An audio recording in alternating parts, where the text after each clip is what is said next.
দেখছো না এই রাস্তা, আর এই দেখো এইসব জমি না সব মনে করো সেই ছেলের বাপের।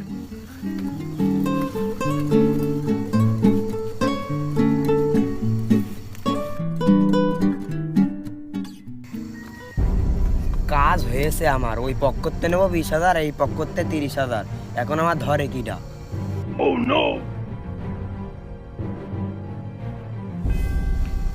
যা হোক তা হই গে, সিটারি বাটপারি করে খাই, যাও খাই গে। এখন এখন কি করবো, ঘটকের কাছ থেকে ভালো করে ঘা দিয়ে খাতে হবে।